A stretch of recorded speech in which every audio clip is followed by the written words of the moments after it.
Are you saving enough money in your 401k? Today, I want to compare your savings balances with the average 401k in America by age. We're going to use the data from Vanguard's How America Saves report from 2025, and we're going to break it down by age bracket. Then, if you're feeling behind, I want to break down a couple of ways you can easily get caught up to average savings balances and actually blow past them to retire richer than your peers and become a 401k millionaire. All right, let's get into it. All right, here are the average and median 401k balances across the spectrum. So on average, the 401k balance is $148,153. Now, average takes into account all the outliers as well. People that have maxed out their 401k for 30 years and got amazing market returns and have higher incomes, as well as people that aren't investing. So the average always skews a bit higher. Now, if you take the median, it's more like the center mark. I think that's a more true approach for what average Americans have in their 401k, and the average balance is about $38,176, no matter your age. So that is the average. Now, I want to break this down by age, and this is, again, straight screenshotted from Vanguard's data, and I want to break this down and talk about how we end up with these numbers, and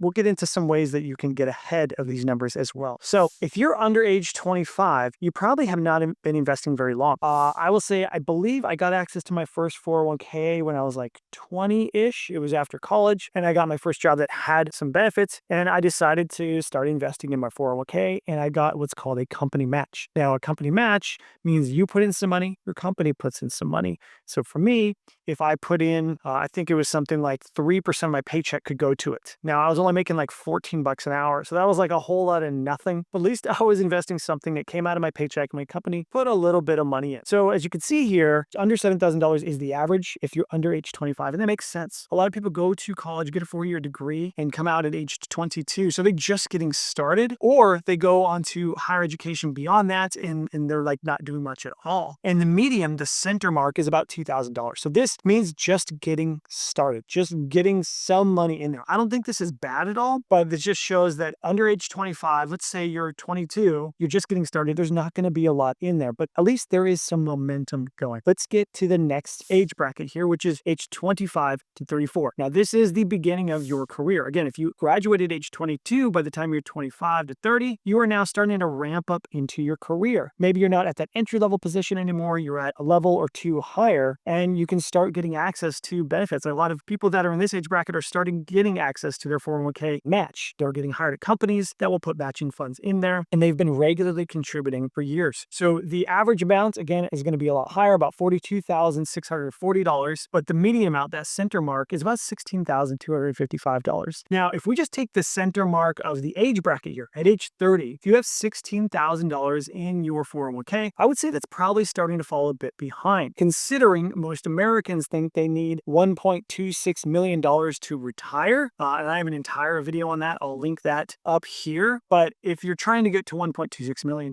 and you've been investing, let's say, for 8 years, having only $16,000 in your 401k might start to move behind when you're trying to get to that $1 million goal. So again, if you're in this age bracket, if you have access to 401k, you should be contributing a chunk of your money, at least getting that match at your workplace, and you should start to see that grow. All right, the average 401k balance, once you're in your mid-career, age 35 to 44, you can see it starts to jump. And the average goes from 42 all the way up to $103,552. Now, again, that's not shocking to me because, again, these are some of your higher earning years. Now you're getting into management and higher level positions. Maybe you're in higher paying jobs, and you can start to put a lot more money into that 401k account. Also, let's say you graduated at 22 and you're age 40, your money has had 18 years to compound, right? So it's not just the contributions that have been going in there, but the fact that you're invested in that money has been compounding for 18 years. Money you have it invested at like 8% will double like every 9 years. So those balances will continue to double every 9 years if you're getting an 8% return. So that's not shocking. What is a little bit shocking is, again, that median balance is under $40,000. Again, if you're mid-career and you've got less than $40,000 in your 401k, you might be starting to get behind, especially if you want to retire with $1 million or more. So that's mid-career 35 to 44. So the next age bracket, in my opinion, is like peak earning years. Really from like 45 to 60 is kind of when you're going to earn the most amount of money. You're going to be in that director level position. You're going to be in that executive level position. You're going to have had, 20 years under your belt building a career, especially if you move in the same direction. And you're going to actually start to see a lot more income. So you could pull a lot more away. Now, the constraints here are going to be that the 401k has limits. You can only put a certain amount of money away, even if you're making a lot. But what's interesting here is the average, it almost tripled from 25 to 35, but from 35 to 45, it didn't even double. It went from 103 to 188. Now, there's a few reasons possibly for that. We'll get into that later in the video. Now, the median is about double, just a little under double, is about $67,796 for a 401k balance. Again, if you're right in the middle here, you're around age 50, you're probably starting to think about retirement. And what does that look like? And maybe it's about 15 years away. And if your 401k balance is only $67,000, it's not going to provide a lot of income in retirement. So you want to be starting to think about ramping that up. So to me, this is where it started to shock me, where I'm like, wow, these numbers are a bit lower than I had anticipated they would be. All right, let's get to the twilight of your career. This is when you've hit your peak earning years. Maybe you're still doing well, but you're going to start ramping on the way down. And again, as you can see, the balances are a lot higher. The average balance is $271,000 and the median balance is around $95,000. What's interesting to me, again, this is just, there's a lot of assumptions here, but let's say you've been investing in a 401k at this point for 25 or so years. If that hasn't grown to over $100,000, that means you're probably not putting much in, or you're not invested correctly. And again, we'll dive into that a little bit. But yeah, this was interesting to me. I would love to know if, as you're looking at these age brackets, how old are you and how do you compare to these averages? And are you feeling behind or ahead or comfortable? Just drop a comment below. I'd love to hear about that. And then finally, at age 65 plus, again, this is typically into retirement, the balances are the highest. Now, I think this is really interesting because you would think after you retire, you're actually starting to draw down from these accounts. They should go down, but the balance didn't really change on the median. The median stayed about the same, $95,000, but on the average, it actually went up. So the people that have more money, which drag those averages up, that money is now growing in retirement. And I've actually seen this the case for some retirees that I know and some that I helped retire early. They have actually seen their account balances go up when there's good markets and they have a good asset allocation and a good withdrawal strategy. Their money can actually grow faster than they can spend it. So that's not super shocking to me on the average side. On the median side, retiring with $95,000 in a 401k is a little bit shocking. Again, considering Americans think they need over $1 million to retire, this isn't even 1/10 of the way there. Now, before we break down how you can catch up in your 401k accounts, one of the best ways to know where you stand is to put all your numbers into an app, which is why I'm so happy that today's sponsor is Empower Personal Dashboard. Now, Empower Personal Dashboard is a tool I've been using for over a decade to track my investments. But what they do is they help you see how your investments have performed. They'll show you any hidden fees in your investment accounts. You could just link your 401k, your Roth IRAs, things like that. But they also have this cool retirement planner. So while the 401k is one account, if you connect all of your accounts, they'll bring all that data together, show you how you're doing in your retirement plan, even include things like Social Security income, savings goals, and even your tax rate to figure out if you can retire. So if you want to try it out for free, just use the link roadmapmoney.com/use-empower. Sign up, connect your accounts, and see how things are going. Even outside of your 401k, there could be a lot of opportunity for optimization, and Empower Personal Dashboard can show you how to get there. So this is super interesting to me. And again, I think that the numbers are reflective of just how retirement savings is going in America. I do want to show one more thing because I also want to break it down by income bracket. Because listen, I know what you're already saying. Some of you are looking at this and going, well, yeah, I can't invest very much. My income is a lot lower. It doesn't allow me extra room to be investing a bunch. So they actually have in this same report income, our 401k balances on average by income range. So I just want to break those down. So if you're making less than $15,000 a year, this is what's super interesting to me. This must include retirees because I don't understand this number. It says if you're making less than 15 grand, your average balance is 25,000 in your 401k and 4,000 is the median. This has to be after you've already earned a bunch and started investing. I don't understand this. Or maybe you're in between jobs. The survey, those numbers don't make sense to me. I honestly am kind of disregarding these numbers. But as you start to climb the income bracket, it's just interesting to see this. So from 15,000 to 30,000 per year, the average balance is 19,000 and the median is 6,000. Again, I don't even know how somebody making this is investing unless they're still living at home or they're a dependent of some sort. And so that's why I think it's super interesting. Now, as your income bracket starts to climb up from $30,000 to $50,000 a year, the average, now we're starting to go back up, right? So 27,000 is the average 401k balance, and about 11,000-ish is the median. Now, look at this. As it starts to climb in income, of course, the higher your income, the more you're going to be able to invest in most cases. So, of course, somebody with a higher salary, 50 to 75,000, is going to have a much higher 401k balance. So, 62,000 is the average and 27,000 is the median. Now, as you approach six figures, the balance actually reaches six figures on average. So people that are making less than 100 grand, 75 to $100,000, to be honest, in my opinion, isn't the most amount of money, especially in 2025. If in 95, that would have been huge in 1995. But nowadays, apparently it is enough to start building out a 401k. And again, the people in this bracket, it doesn't say what their age is, because they could have been investing for 30 years. So maybe the balances have grown along with their salary. That would be my assumption. So the average is 109,000, 53,000 is that center mark, that median mark. Now, once you get into six-figure territory, the numbers jump quite a bit. So the average 401k balance for somebody making $100,000 to $150,000 per year is 188,000, and the median, that center mark, is just under six figures, about 98,000. And as you jump to $150,000 plus, of course, the number is going to be way higher, because it could be 150,000, it could be a million, it could be anywhere in between. So they take the overall average of people that are making at least $150,000 or more per year, and their average 401k balance is 377, or the median is about 221,000. Now, what's interesting is they have a sort of like a retired class here. They call it terminated. Now, I don't know if that means like terminated, but it's interesting. Obviously, the numbers are a lot lower. I would say if they are deceased, if that's what they mean here, then it makes sense. The balance is lower. They've been withdrawing over the retirement age, and this is sort of like the legacy, the inheritance that is going to be passed on. So 155,000 for those folks, and 39,000 is the median. Now, if it just means retired, I would hope they use the word retired. So I'm not quite sure here, but that's the 401k balance average by income bracket. All right, so if you're like me, you might have looked at these numbers and thought, well, one, maybe you feel a little bit behind, but two, you might think, okay, even the people that are reaching age 60, they don't have nearly enough to retire in their 401k. So what's with that? Why is there a gap? And actually, I read through the Vanguard reports, and there's about 7 reasons they give. Number one is that people are just not contributing much. Like, they're just putting a tiny amount in. It's just very low contribution rates. And there's a lot of people that are just not even enrolled in it. Now, I will say automatic enrollment is starting to become a thing.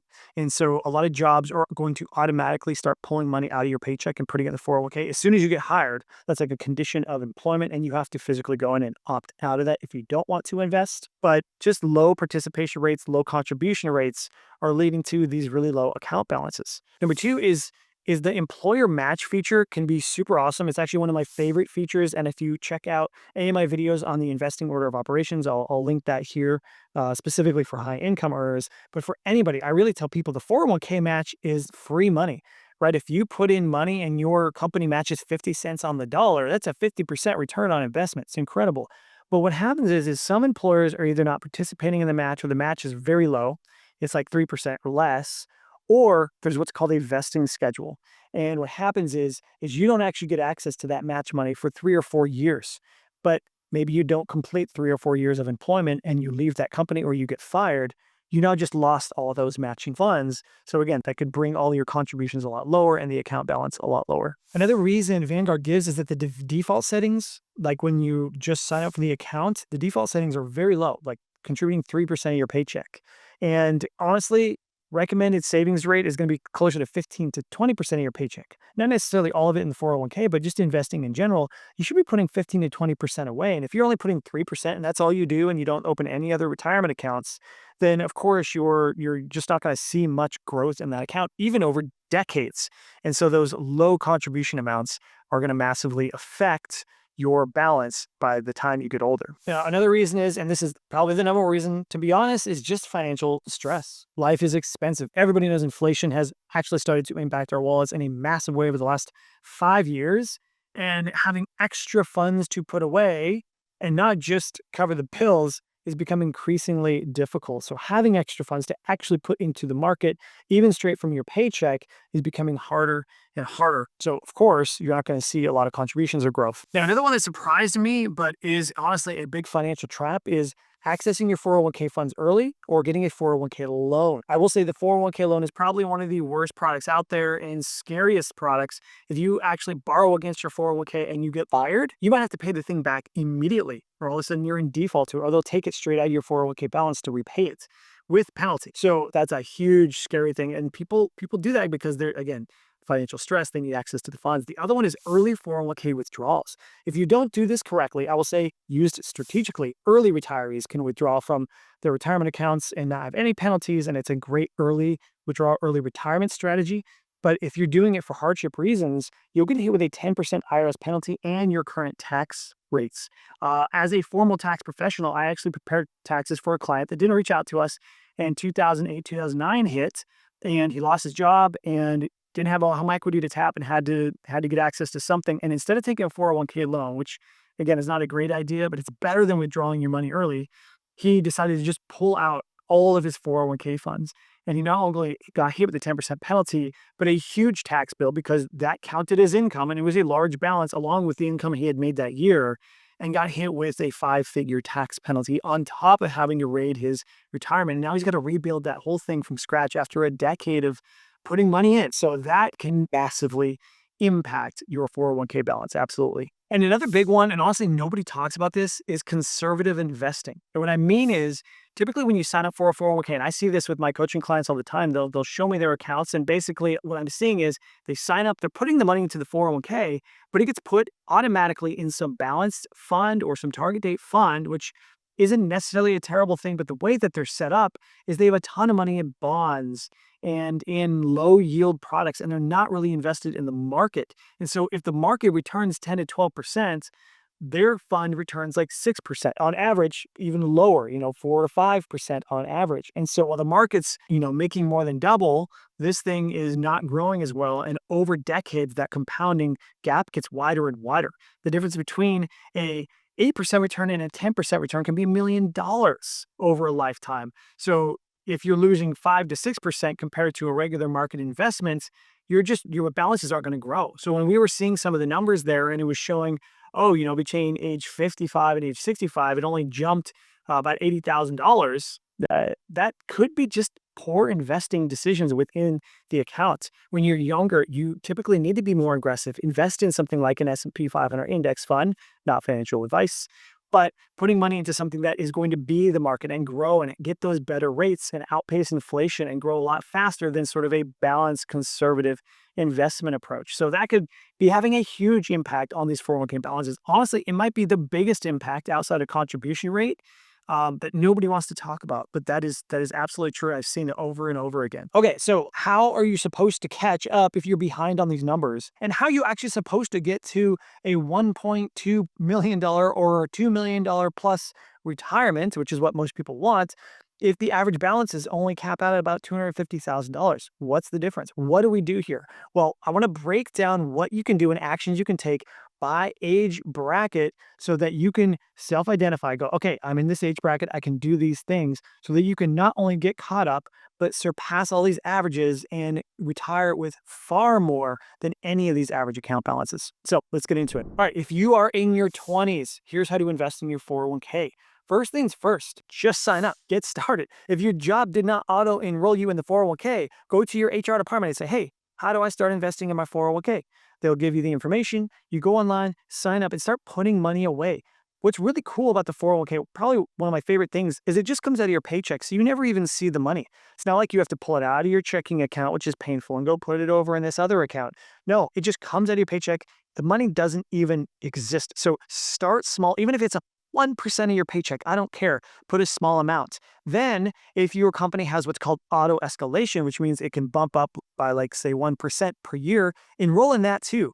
You want to automate as much of this as possible. So let's say you're investing 3%. Well, next year rolls around, boom, now you're investing 4%. The next year rolls around, now you're investing 5%. If you stay 10 years with that company, you can go from 3% to 13% of your paycheck now getting put away, which can have a massive impact on the growth of your 401k account. And speaking of employer benefits, get that 401k match. With all my coaching clients, I said the number one thing, even before paying off high interest debt, I know this sounds crazy, before paying off high interest debt, get your 401k match.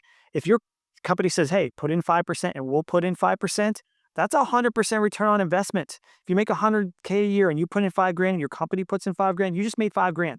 You just doubled your money by only enrolling and getting this match. Now, yes, be aware of when do I get access to those matching funds. Look at that vesting schedule. But if you're like, hey, I'm here for the next 3-4 years, I want to be vested, get that thing rolling now so you can get access to those matching funds. And that can double your investment immediately. And I talked about it a little bit, but be aggressive when you're in your 20s. You've got a 30+ year time horizon for investing to retirement. And then once you're retired, an even longer time horizon. So be aggressive. Don't put it in these balanced conservative funds. Don't be buying bonds and putting it in cash or high yields accounts or CDs and none of that garbage. Invest it in the market. I tell people just put a majority of what you can into equities. So there could be the US market, it could be international markets. You could do 80-20, 70-30, something like that. But something like Vanguard's VOO, the S&P 500 index fund, or Vanguard's VXUS, which is the international fund. Get your money into the markets so that you're investing in companies that will grow. In long term, the US stock market has averaged about 10% a year, even through all the terrible markets since 1926. So if you've got time, you want to be investing aggressively. And then while you're doing that, don't pick individual stocks. Don't think that you're the next Warren Buffett and you can pick the companies that, like, you're not. Like, Nvidia is cool, Tesla's cool, but instead of buying those, how about you just buy an S&P 500 index fund that owns a bunch of that, plus 498 other companies that can pick up the pieces when those two have a bad quarter, right? You want to be broadly diversified in low-fee index funds so that you own everything, you get the advantage of everything, but you're not paying fees for these overpriced funds, or you're not trying to individually pick the winner. So if you're in your 20s and you get your 401k match or a little bit more, and then open up maybe another account outside of your 401k, such as a Roth IRA, and start contributing to that. Just those two things alone, 401k match plus maxing out a Roth IRA at 7 grand a year, you're going to start to quickly rise up the ranks and get massively ahead of your peers by the time you hit your 30s, 40s, and 50s. All right, if you're in your 30s, here's what you need to do in your 401k. Number one, make sure, again, that you're not invested in some conservative fund that has high fees and is not yielding the same results as something like a simple S&P 500 index fund. You need to be aggressive in your investments. You need to let compound growth do its work. You've got time on your side. The longer you wait to have an aggressive investment allocation, the more you're going to have to make up and the more you're going to have to contribute to get there. And speaking of contributions, the next thing you need to do is just contribute more. You should be putting at least 10% of your paycheck away in your 401k at this point. And ideally, you do at least 1 to 2% more per year, basically until you hit your maximum. Like, your goal as your career rises through your 30s, as your income rises, is do something like maybe split your raise. Say you get a $10,000 raise, put $5,000 more into your 401k, right? Just start to put money away where you don't see it. Let the 401k do its thing. Let time do its thing and let it grow. And then outside of your 401k, you should be opening other accounts, not just like a Roth IRA, which you should. If you get married in your 30s, have your spouse also open a Roth IRA. Even if they're not working when you're married, they can have what's called a spousal Roth IRA, and you could still contribute to that. So now you've got 2 Roth IRAs growing. You could put 14 grand away a year there. You put 10% of your paycheck away. Let's say, again, you finally get to 6 figures, you're making 100 grand a year. So there's 5 grand into your 401k, and then maybe your company matches another 5 grand. So you got 10 grand here, 14 grand here. You're now investing 2 grand a month, even though some of that money is your company's. That is how you start to really double down, triple down on your 401k and get that balance to grow, along with outside of 401k assets as well. And if you have access to an HSA, for example, a high deductible health plan at work with a health savings account attached, that's more tax deductible contributions you can put in, up to $85.50 a year in 2025. So doing those 3 things alone is going to put you well on your way to millionaire status. All right, in your 40s, here's what you need to do in your 401k. You should be trying to max it out. Max it out means the maximum contributions you can put in. So as of 2025, that's $23,500 you can put away. Nearly 2 grand a month from your paycheck should be going to your 401k.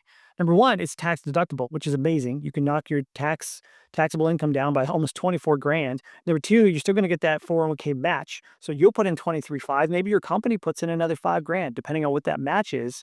And now you're putting a whole lot of money into this 401k every single year, right? If you're putting over $25,000 a year from your 40 to 50, you're going to be putting away a $250,000 in that 401k at least.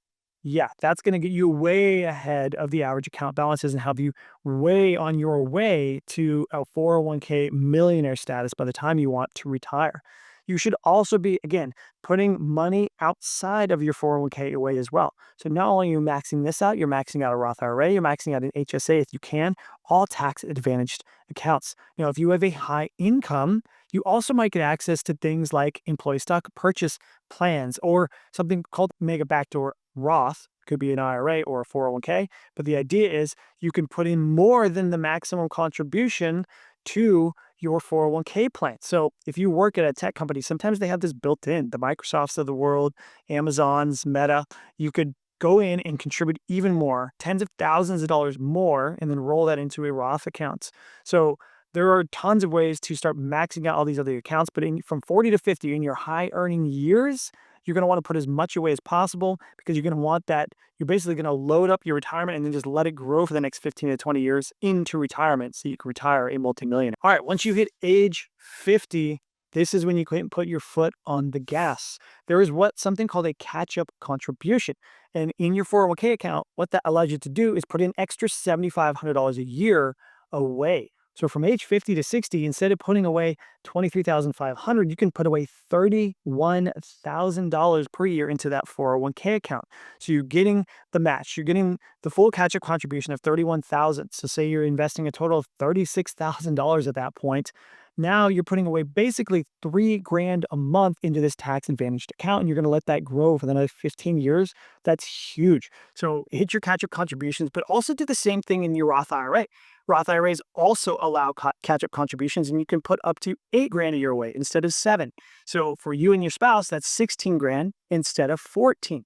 So those catch-up contributions alone can give you an extra almost $10,000 a year to invest in just those two accounts. Again, max out any other tax advantage accounts you can. If you're starting to save for your kids' futures, you can do 529 accounts, you can do custodial accounts.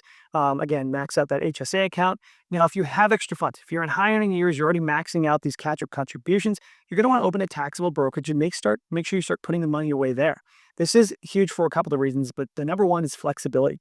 If you want to retire before age 59 and a half, and you're like, you know what, I've been doing all these things Jake says, and I actually have enough between all these tax advantage accounts to retire, but I don't really want to access them early, that taxable brokerage can help you bridge the gap. So open one of those accounts and put anything extra in there as well. You're also going to want to do some strategic tax planning in your 50s. Things like considering Roth conversions. So if you've been maxing out this 401k account and maybe you're going to leave your job by the time you're 58, something like that, how can you get access to those funds and start to convert those to Roths so you have a lower tax liability when you hit retirement, lower required minimum distributions, things like that. Maybe you have traditional IRA accounts instead of just Roth accounts, and you want to start rolling those things over. You also want to look at what type of investments do I put inside these accounts, right? I'm going to have massive growth in my retirement accounts, and in my Roth accounts, maybe you have dividend stocks, but your taxable account, you're going to want to put money in things like tax-free municipal bonds or things that don't have a high tax burden because it's a regular taxable account. You just want to look at your overall tax planning so when you start to step into retirement, you can control your tax rate. All right, age 60. Now you're starting to near retirement. You need to start seriously planning for it. You probably want to meet with a financial advisor. I recommend somebody that you pay an hourly rate for, not somebody that's going to manage your money for you. And I have an entire video on how a 1% fee from a retirement advisor can kill your retirement. So check that out here.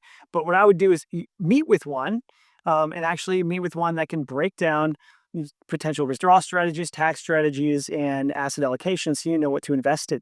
And speaking of asset allocation, you probably want to be less aggressive as you approach retirement. So at age 60, maybe you're 5-7 years away from retiring. You're not going to want to be 100% in the stock market. You're probably going to want to start doing what's that more balanced portfolio. This is now the appropriate time to start rebalancing into something like a 70-30 portfolio split, right? 70% stocks, 30% bonds, something like that, or something a little more conservative where, you don't have as much volatility in the market so that when you retire, you're not going to see this massive dip like you would if you were 100% stocks. And then ultimately, what you're going to want to do as you start to approach retirement is you're going to want to know exactly how much money you need to retire.